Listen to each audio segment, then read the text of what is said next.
केली आहे तो त्यांचा प्रश्न आहे.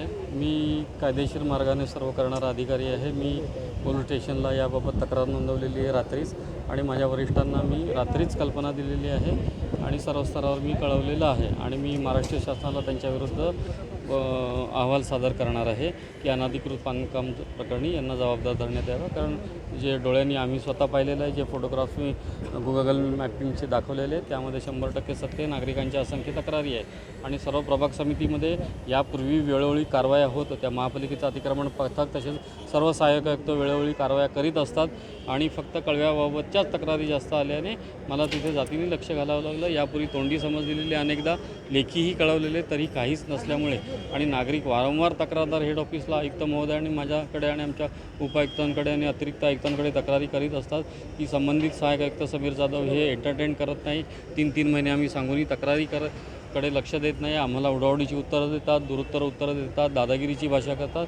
त्यामुळे त्यांना लेखी स्वरूपात कळवण्यात आलेलं होतं आणि ते जॉईंट झाल्यापासून 23/9/2021 रोजी जॉईंट झालेले, तेव्हापासून आजपर्यंतचं त्यांच्याकडे आम्ही बीट रजिस्टर आणि सगळीच माहिती मागवलेली आहे.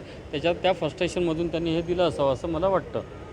सर, नेमका प्रकार काय झाला होता? 8-8, 10-10 म्हणायच्या इमारती झालेल्या आहेत. आता दाखव, तसे दाखव. थोडा खाली सर,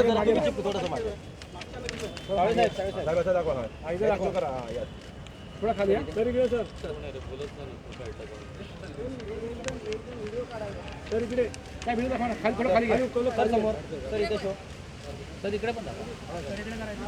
सर एक मिनिट, सर एक मिनिट. सर इकडे सर. सर एक मिनिट, सर साहेब एक मिनिट, फक्त स्टील रा. एक मिनिट सर, एक मिनिट सर. सर ए अरे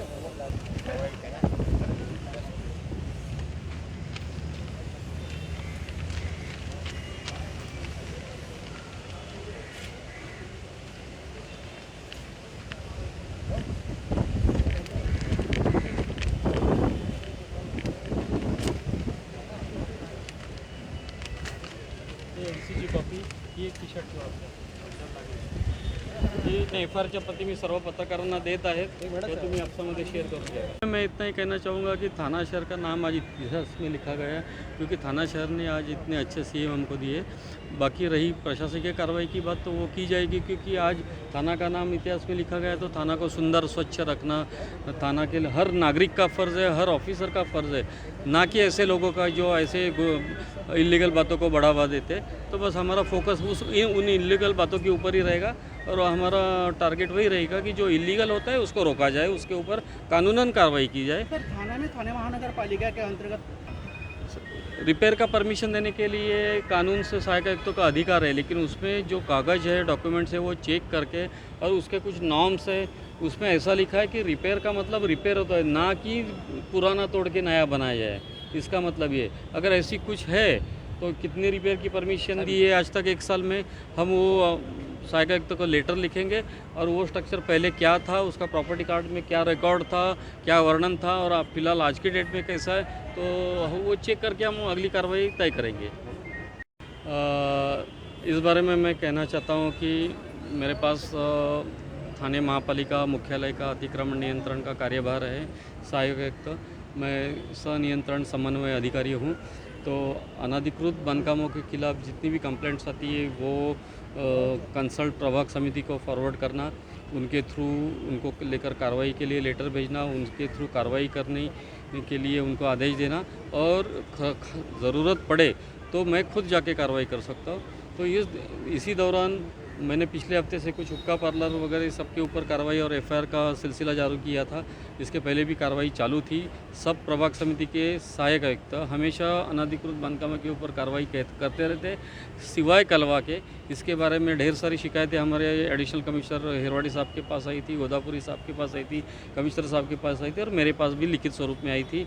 पर्सनली कलवा से लोग आते हैं मुझे मिलने के लिए कि कलवा के सहायक आयुक्त तो एंटरटेन नहीं करते, कैबिन बंद करके 4-4 घंटा बैठे रहते हैं, किसी को मिलने नहीं देते, अगर मिलेंगे तो धमकियां भरे लहजे में बात करते हैं और ख़ास तौर पर इलीगल कंस्ट्रक्शन के बारे में अगर कंप्लेंट की जाए तो वो एकदम निगलेक्ट करते, उसके ऊपर ध्यान ही नहीं देते. तो मेरे पास ढेर सारी तकरार आई थी और गूगल मैपिंग के फ़ोटो दिए थे हमको, तो उसके लिए मैंने उनको आदेश दिए थे 4 दिन पहले. मैनग्रोव्स में जो रूम बन रहे वो कार्रवाई करने के लिए, तो वो कार्रवाई उन्होंने की थोड़ी बहुत दिखाने के लिए। क्योंकि उसके बाद जो गूगल मैप के मैंने फ़ोटो भेजे उसमें 8-8, 9-9 माले की बिल्डिंग का काम शुरू है, कुछ नए काम शुरू है। उसके लिए मैंने उनको लिखित स्वरूप में लेटर दिया कल ही कि ये कैसे बनी 8-8 माले तक, आपने क्या क्या किया, हर स्लैब के स्टेज पे कितनी कार्रवाई की और कितनी MRTP अपन ने दाखिल की और नहीं की तो क्यों नहीं की, ये मुझे लिखित स्वरूप में दिया जाए। ऐसा देने के बाद वो फर्स्ट एड शायद हुए होंगे। और उसके बाद मैंने आज उनके साथ में राउंड मुआयना करने के लिए फ़ोन किया, तब उन्होंने मुझे माँ बहन के ऊपर से गाली गलौज दी, जान से मार देने की धमकी दी फैमिली के साथ में। उन्होंने ये भी कहा कि मैं बहुत पहुंचा हुआ हूँ, मेरे MLA है, मेरे पॉलिटिकल बैकग्राउंड स्ट्रांग है। मुझे मालूम नहीं वो किसके दम पे ये बोल रहे थे, लेकिन मैंने ये बात तुरंत मेरे वरिष्ठों को सबको बताई और मैंने प्रशासकीय माध्यम से मैंने नौपाड़ा पुलिस स्टेशन में शिकायत दर्ज की। और इसके आगे भी मैं जो करूँगा प्रशासकीय माध्यम से करूँगा, ना कि उस पर कोई पर्सनल लेवल रहेगा। जो एडमिनिस्ट्रेशन में बैठता है, जो कानून में बैठता है, मैं उनके खिलाफ महाराष्ट्र शासन में रिपोर्टिंग करूँगा, ऑनरेबल कमिश्नर साहब को रिपोर्टिंग करूँगा। और ये करके मैं जल्दी पुलिस कमिश्नर को भी मंडे को मिलने वाला हूँ उनके खिलाफ। और कलवा के बनादीकू बांधकाम के ऊपर मैंने 3 टीम बनाने की तैयारी की है और वो आज फाइनल करके हम लोग मंडे से स्वतंत्र रीत्या हेड क्वार्टर से कारवाई की जाएगी।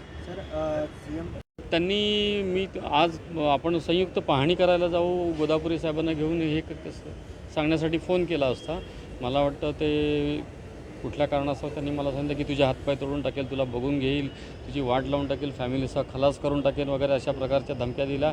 ते कोणासोबत होते, कोणाच्या जीवावर बोलत होते मला कल्पना नाही आहे, पण त्यांनी जे केलं ते प्रशासकीय संकेताचा भंग करणारं आहे आणि त्यामुळेच मी तातडीने वरिष्ठांशी दूरध्वनीवर चर्चा करून पोलीस स्टेशनला तक्रार दिलेली आहे। आणि अजूनही माझं सांगणं एवढंच आहे की उद्या जर का माझ्याविरुद्ध कुठली गोष्ट झाली तर त्याला जबाबदार सर्वस्वी समीर जाधव असतील किंवा अन्य कोणी सामाजिक तत्व असतील ते त्यात सहभागी असतील, एवढंच मी सांगू इच्छितो। आतापर्यंत धमकी देतात, किती प्रकरण गंभीर आहे? त्यामध्ये त्यांचे काय हितसंबंध आहेत ते त्यांना कल्पना आणि पोलीस तपासामध्ये ते निष्पन्न होईल। आणि तशी जेव्हा होईल त्यामध्ये निष्पन्न होईल की त्यांच्या काळात किती अनधिकृत बांधकामं झालेली आहे, त्यांचा मोटिव्ह काय हे मला कल्पना नाही आहे, पण त्यांनी धमकी दिली हे सत्य आहे। आणि म्हणून मी प्रेस कॉन्फरन्स आज आयुक्तांच्या परवानगीने घेत आहे। पूर्ण प्रकरणाची आपण म्हणजे वरिष्ठांना किंवा पोलीस आयुक्तांना म्हणजे तक्रार वगैरे किंवा हां, मी नौपाडा पोलीस स्थानकात तक्रार दिलेली आणि मी महाराष्ट्र शासनाला नगरविकास खात्याला त्यांच्याविरुद्ध सोमवारी अहवाल सादर करणार आहे। नाही, संकेत आहेत की ना ती बाब कायदेशीर विधी विभागाशी चर्चा करून आहे, पण सध्या तसा काही मानस नाही आहे आमचा। परंतु जी काय अनधिकृत बांधकाम आहे ती पाडण्याची कारवाई आम्ही सोमवारपासून सुरू करतो आहोत आणि त्यासाठी आम्ही 2-3 पथक तयार करणार आहोत वेगवेगळे सहाय्यक आयुक्तांच्या मार्गदर्शनाखाली आणि कार्यकारी अभियंत्यांचं, आणि त्यानुसार कारवाई केली जाते आणि कळव्यामध्ये यापुढे जास्त लक्ष ठेवलं जाईल। महेश सरांना यापुढे याआधी पण धमकी आल्या आहेत, पण ह्या आलेल्या धमकीचं उत्तर कसं असेल त्यापुढे? नाही, आलेल्या धमकीचं उत्तर हे प्रशासकीय कारवाईमार्फतच असेल, त्यामध्ये व्यक्तिगत काहीच नाही असं मी समजतो। त्यांनी व्यक्तिगतरित्या दिलेली आहे, त्यांना कळवा आंदण दिल्यासारखं त्यांचं कामकाज होतं हे प्रथमदर्शनी दिसून आलेलं आहे। परंतु मी एक जबाबदार अधिकारी, माझी 35 वर्षे सेवा झालेली आहे, त्यामुळे मी प्रशासकीय मार्गानेच जे काय करायचं ते करणार। पण सर्वप्रथम जी बांधकामं त्यांच्या काळात झालेली आहेत ती तोडणं हे माझं प्राधान्याने कर्तव्य राहील आणि त्या नागरिकांच्या तक्रारी दूर करणं हे राहील। हे करत असताना कोणावरही अन्याय केला जाणार नाही किंवा आकसबुद्धीने कारवाई केली जाणार नाही। जे आहे ते प्रशासकीय मार्गाने आणि वरिष्ठांच्या मार्गदर्शनाखाली मी करेन। त्याबाबत मी काहीच सांगू शकत नाही। दिव्याप्रमाणे कळव्यामध्ये पण अनधिकृत बांधकामावर कारवाई आणि त्याचबरोबर MRTPचा गुन्हा दाखल करणं अशी कारवाईचं स्वरूप असेल। आता सहाय्यक आयुक्तांना तसे निर्देश लेखी स्वरूपात दिले जातील आणि जर का त्याचं पालन केलं नाही तर त्यांच्यावर कारवाई कठोर पावले उचलले जातील। जर का अनधिकृत बांधकाम वारंवार लेखी देऊन सुद्धा ते MRTP दाखल करत असतील तर त्यांच्यावर गुन्हा दाखल करावा लागेल वरिष्ठांची मान्यता घेऊन, आणि मी तो करायलाही मागे पुढे बघणार नाही। सर, सदर घटना ही आपण आपल्या वरिष्ठांपर्यंत पोहोचवली आहे, वरिष्ठांचं काम होतं। त्या वरिष्ठांनी प्रशासकीय पूर्ण कारवाईला पाठिंबा दिलेला आहे, त्या व्यक्तिगत असं काहीच नाही आहे। प्रशासकीय मार्गाने जे काही योग्य आहे, कायद्यात जे बसेल ते करण्याचे मला निर्देश आहेत आणि त्या सूचनांचं मी पालन करत आलेलो आजपर्यंत।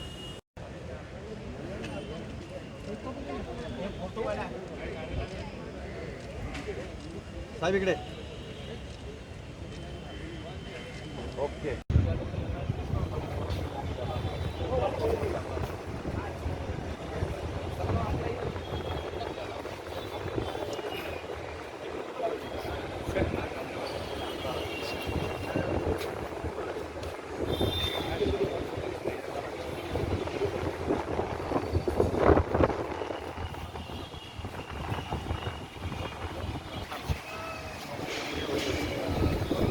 तुम्ही पण हे लावून जरा समोर यायचं मी रिपोर्ट आता येऊन रिपोर्ट टाईप करणार फोटो दाखवा ना फोटो सर ते नाही आपली कॉपी दाखवा ना हे रे रे पूर्ण करून ते अनधिकृत बांधकामांचे फोटो कळवतील आणि ही काल केलेली FIR आहे त्याच्यावर साहेब इकडे साहेब सर केली काल तपशील सर समोर एक मिनिट दिली तुम्हाला एकदा दिलेल्या तुम्ही आपसामध्ये काढून घ्या कमी पडले तर फोटो वगैरे काढून घ्या सर